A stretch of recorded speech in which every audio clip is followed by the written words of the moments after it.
Kesalahan terbesar seorang murid pindahan bukanlah menjadi penyendiri yang dijauhi oleh teman-teman barunya. Kesalahan paling fatal yang bisa menghancurkan nyawa adalah nekat menduduki satu-satunya bangku yang secara terang-terangan menolak kehadiran tubuh manusia. Bagi seorang pendatang baru, sekolah ini hanyalah bangunan tua dengan dinding-dinding kusam yang menyimpan sejuta rahasia kotor. Ia mengira tatapan mata murid-murid lain hanyalah bentuk rasa ingin tahu. Namun, ia tidak menyadari bahwa setiap mata yang menatapnya sedang menghitung mundur sisa hari yang ia miliki di dunia ini. Ketika ia melangkah masuk ke dalam kelas yang pengap itu, udara seketika terasa membeku. Puluhan pasang mata menatapnya dengan horor yang tidak bisa disembunyikan. Di sudut paling belakang, tepat di bawah bayangan jendela yang ditutupi ranting pohon beringin, teronggok sebuah meja kayu usang. Permukaannya penuh dengan goresan kasar, seolah-olah seseorang pernah berjuang mempertahankan nyawanya di atas meja itu. Tidak ada yang berani mendekat, apalagi menyentuhnya. Seisi kelas telah memberikan peringatan tak terucap melalui keheningan yang mematikan. Namun murid baru itu memilih untuk membutakan matanya dari kenyataan yang mengerikan. Dengan langkah berat yang menggema di seluruh ruangan, ia berjalan menuju sudut kutukan tersebut. Suara gesekan kaki kursi dengan lantai ubin yang dingin terdengar seperti jeritan nyaring yang merobek gendang telinga.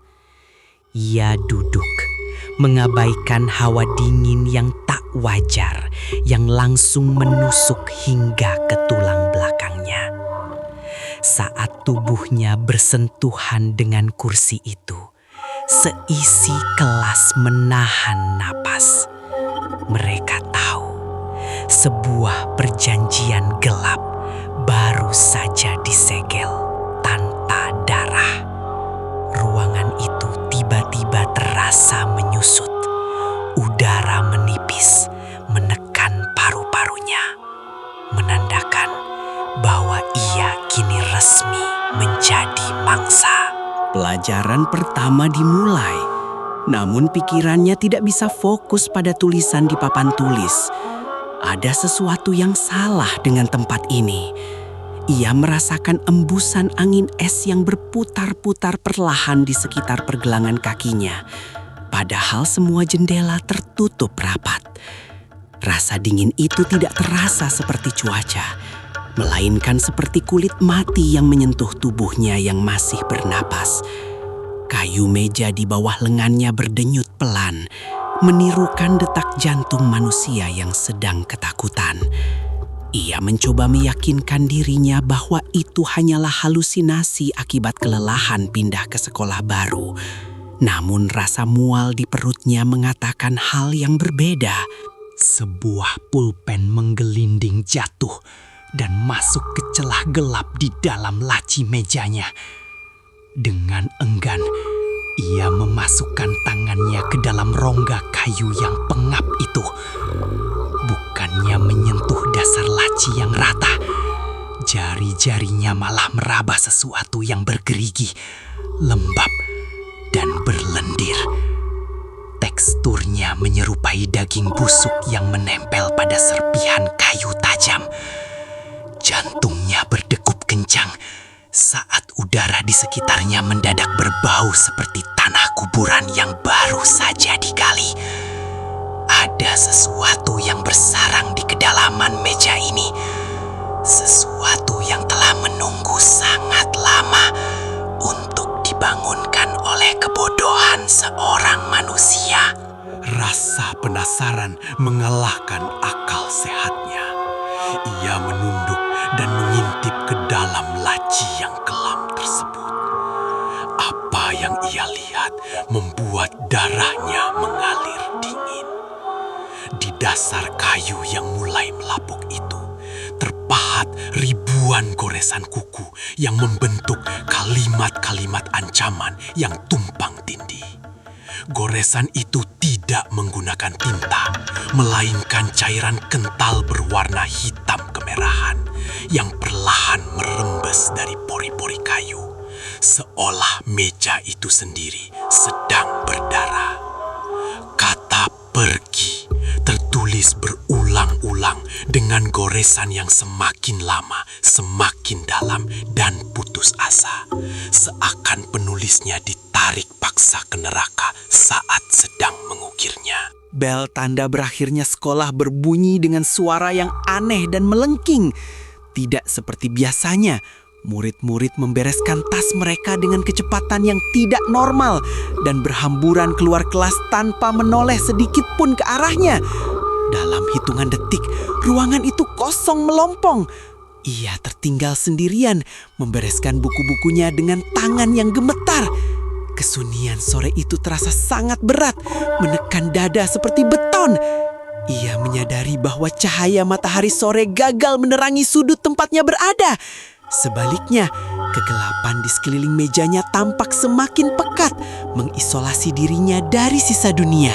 Saat lorong sekolah di luar benar-benar sunyi, keheningan di dalam kelas pecah oleh sebuah suara yang tidak masuk akal.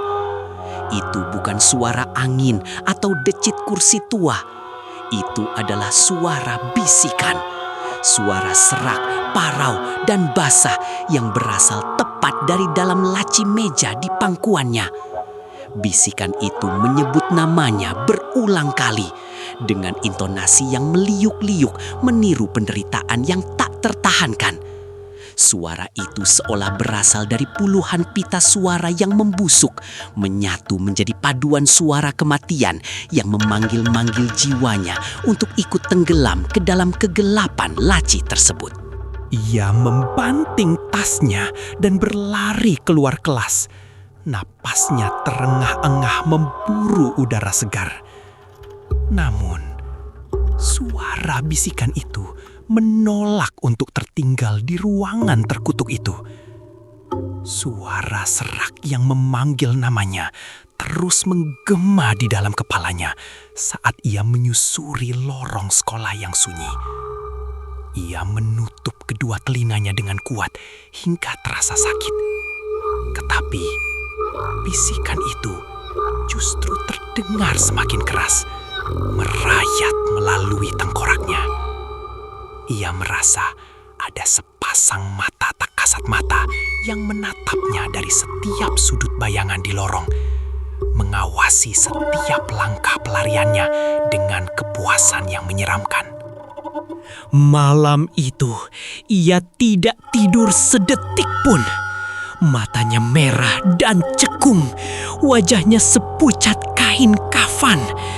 Meskipun akal sehatnya berteriak untuk tidak pernah kembali ke sekolah, kakinya seolah ditarik oleh kekuatan tak kasat mata yang memaksanya kembali ke bangku di sudut ruangan itu. Saat ia duduk, meja itu terasa berbeda. Kayunya seakan menyerap lebih banyak cahaya, menyisakan area hampa di sekelilingnya. Murid-murid lain bahkan memundurkan kursi mereka lebih jauh dari hari sebelumnya. Menatapnya bukan lagi sebagai murid baru, melainkan sebagai sosok yang sedang menunggu ajalnya tiba.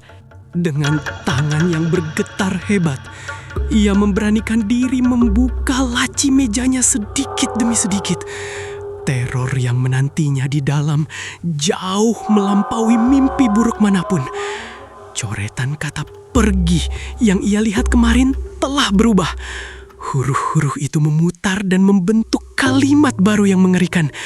Kalimat yang mendeskripsikan secara rinci dan brutal bagaimana tubuhnya akan dikoyak dari dalam. Bagaimana napasnya akan dirampas malam ini. Cairan hitam kental yang berbau anyir darah busuk mengalir perlahan dari ukiran luka di kayu tersebut, menetes ke lantai dengan suara yang memekakkan telinganya. Insting bertahan hidupnya akhirnya mengambil alih. Ia mencoba mendorong kursi dan berdiri untuk berlari sejauh mungkin dari tempat terkutuk itu. Namun, otot-otot kakinya menolak perintah otaknya.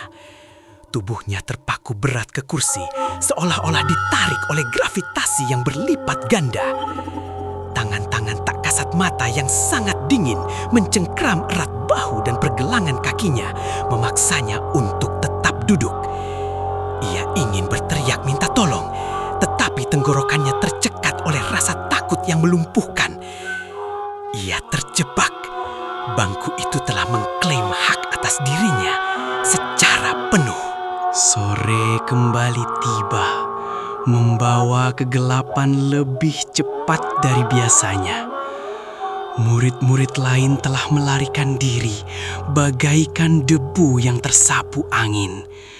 Saat ia akhirnya mendapatkan kendali atas tubuhnya dan merontah lepas dari kursi, pintu kelas tiba-tiba terbanting menutup dengan suara dentuman keras yang menggetarkan dinding. Ia melemparkan dirinya ke pintu, memutar gagangnya dengan putus asa. Namun pintu itu terkunci rapat dari luar.